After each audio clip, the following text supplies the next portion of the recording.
Oh, saya tahu Bapak ini waktu saya bekerja ya, pertama kali saya bekerja, saya bingung tuh ya. Karena waktu saya mau kerja, beliau tidak minta saya punya CV, tidak minta saya punya sertifikat sekolah, padahal saya sudah bawa semuanya. Dia cuma bilang begini, kalau kamu mau kerja dengan saya mau tanya satu pertanyaan. I will ask you one question only about the data, everything that you bring.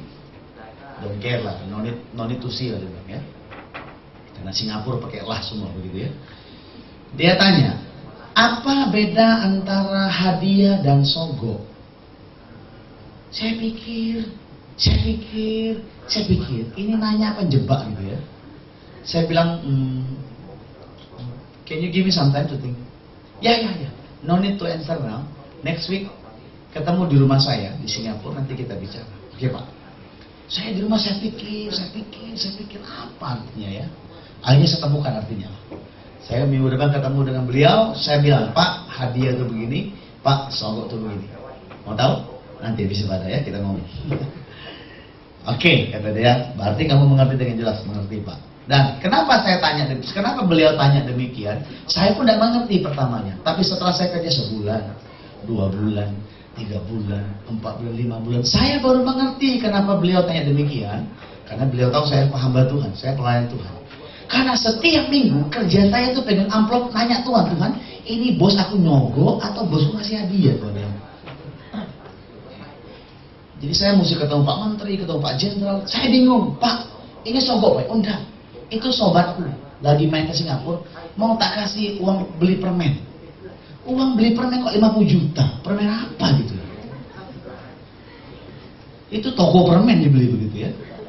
Nah, berhari-hari, nah kadang-kadang kan ada juga tamu-tamu yang aku kenal dengan beliau ya. Biasalah kalau orang kaya banyak orang yang kenal, kalau orang miskin banyak dikenal orang begitu gitu ya. Karena orang miskin suka tampil di ini Pak, di pengumuman, berilah gitu ya. Nah, saya pertama tidak begitu mengerti. Setiap kali orang cari beliau, saya selalu konekkan.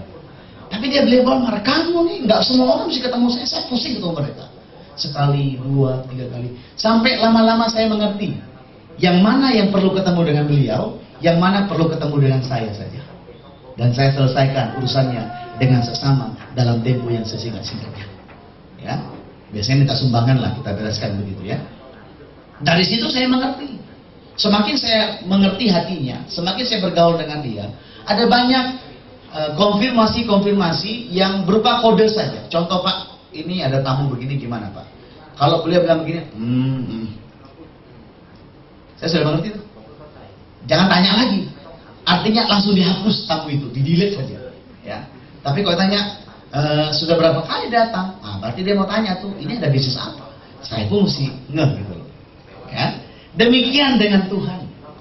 Kalau kita semakin hari bergaul dengan Tuhan, semakin akrab dengan Tuhan, seringkali Tuhan bicara kepada kita, mungkin bukan dengan ayat firman Tuhan, mungkin bukan dengan suara menegur, wow gitu enggak.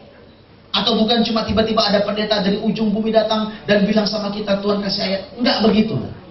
Tuhan tiba-tiba kasih kita penekanan waktu kita lagi berdoa, Tuhan ajarkan sesuatu. Ya.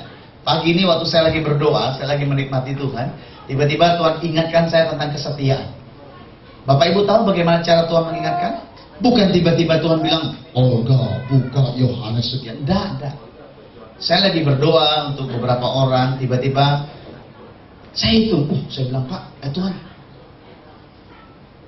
ada satu keluarga yang begitu setia, mendukung kami, memberkati kami. Saya bilang, Tuhan, sudah hampir 5 tahun, 3 bulan mereka setia mendukung kami. Saya bilang, Tuhan, ada banyak orang suka mendukung kami. Tapi Tuhan, kau bilang ini mendukungnya dengan setia, rajin, terus setiap bulan. Ya, saya bilang, Tuhan, aku tidak mengerti lah bagaimana panjangnya kasih setia Tuhan. Tapi aku mengerti dengan persis bagaimana keluarga ini jadi berkat bagi kami dengan setia selama 5 tahun 3 bulan. Terima kasih Tuhan. Ya. Nah Tuhan bisa bicara begitu sama kita. Tuhan bisa bicara kejadian-kejadian yang kita alami. Yang jadi masalah, the problem is, kita ngeh nggak? Tadi kata Pak Daniel ya. Kita mengerti nggak? Kita menangkap nggak? Tiba-tiba waktu kita ke kantor, ada perubahan besar. Restrukturisasi. Kita langsung berontak karena posisi kita disingkirkan, digeser. Padahal mungkin Tuhan sedang bicara sesuatu kepada kita. Waktu kita lagi naik mobil, tiba-tiba kita serempetan. Kita bilang, Tuhan, aku kan sudah doa, udah tutup bungkus, disil lagi Tuhan, ya, dengan darah Yesus. Tapi kok masih tertabrakan? Wah, kita mulai, kenapa ini? Kenapa ini? Ya. Tapi kalau kita mengerti apa yang Tuhan sudah lakukan, pasti Tuhan bicara sesuatu kepada kita. Nah, karena itu target utama kita adalah mengalami pengenalan akan pribadi Tuhan yang semakin intim. Katakan amin. Katakan amin. Nah, sekarang kita lihat, giat dan berhasil dalam pengenalan akan Tuhan adalah target kehidupan umat percaya. Sebab hal inilah yang membuat kerajaan Tuhan tergenapi dalam hidup kita sehari-hari. Ya. Lanjutkan dari dalam Efesus 1 ayat 15 dan 23 yang kita baca pertama tadi, dikatakan kita perlu roh hikmat dan wahyu untuk mengenal Tuhan, supaya kita sadar sepenuhnya bahwa ada satu bagian kemuliaan yang telah Tuhan sediakan bagi kita. Ya, kalau Bapak Ibu mengerti di akhir tahun perusahaan akan kasih apa kepada Bapak Ibu, saya percaya hari ini Bapak Ibu kerja dengan giat dan hebat kerjanya. You going to give your best for your profession. Karena kau tahu akhir tahun kau akan dapat apa. Coba dengan Tuhan demikian. Kalau kita mengerti bagian apa yang Tuhan sediakan bagi kita di akhir bulan, akhir minggu, akhir tahun, dalam hidup-hidup kita di masa depan, saya percaya hari ini Bapak Ibu akan hidup dengan sungguh-sungguh kepada Tuhan. Karena kita mengerti bagian kita dan kita akan belajar untuk mengenal Tuhan. Nah, pagi ini saya mau fokus ke ayat 5. Coba sama-sama kita lihat ayat 5. Ayat yang kelima. Yang punya Alkitabnya boleh buka bersama dengan saya. Pembukaannya terlalu panjang ya, nggak apa-apa, supaya Bapak Ibu mengerti arah pembicaraan kita pagi hari ini. 2 Petrus yang pertama ayat yang kelima. Coba lihat Alkitabnya, saya akan baca bagi kita semua. Justru karena itu kamu harus dengan sungguh-sungguh berusaha untuk menambahkan kepada imanmu kebajikan dan kepada kebajikan pengetahuan. Nah, ada kata iman, ada kata kebajikan, ada kata pengetahuan. Saya coba cari ketiga kata ini, ya, terutama dua kata yaitu kebajikan dan pengetahuan. Kata kebajikan itu dalam bahasa Inggris bukan kebajikan. Dalam bahasa Inggris dia gunakan giving all diligence. Ya, diligence itu apa, Bu? Kerajinan, rajin.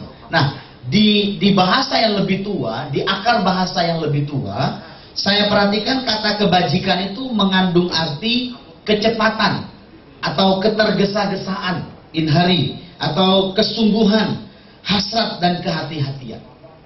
Kata diligent, kata kebajikan tadi.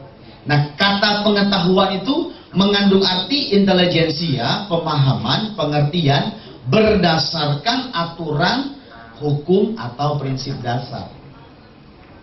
Tambahkan kepada imanmu kebajikan dan pengetahuan. Saya simpulkan demikian, ya. Iman dipengaruhi oleh kebajikan dan pengetahuan. Katakan amin. Katakan amin. Jadi iman dipengaruhi oleh kebajikan dan pengetahuan. Iman yang bertumbuh atau iman yang benar adalah iman yang berhasrat dengan sungguh-sungguh untuk semakin maju bertumbuh, bahkan mengalami percepatan pertumbuhan untuk mengenal, mengerti, dan mengalami pribadi Tuhan lewat pengetahuan prinsip kebenaran firman-Nya. Jadi ada hasrat, ada kerinduan, ada gairah untuk maju, ya. Ada ketergesa-gesaan dikatakan, sesuatu yang bergerak ke depan, ada kemajuan. Oke, step forward, not backward. Diligent itu bicara tentang orang yang rajin. Orang yang rajin itu fokusnya ke depan. Those who are diligent, their focus is onward. Ya, maksudnya di depan, bukan di belakang. Oke, orang yang rajin selalu melihat, selalu bilang begini. Orang rajin bilang begini, jangan tunda lusa apa yang bisa, jangan tunda besok apa yang dikerjakan, yang bisa dikerjakan lusa. Nah, itu orang rajin. Ya, ini sponsornya Emma, ya, bukan basa-basi begitu kira-kira, ya. Jadi kalau orang rajin bilang begini, jangan tunda besok apa yang bisa dikerjakan besok lusa. Jadi pola pikir itu maju, semangat, rajin. Nah, itu orang rajin. Oke, jadi kata rajin itu mengandung arti kemajuan. Ya, sekali lagi, iman yang bertumbuh, iman yang benar adalah iman yang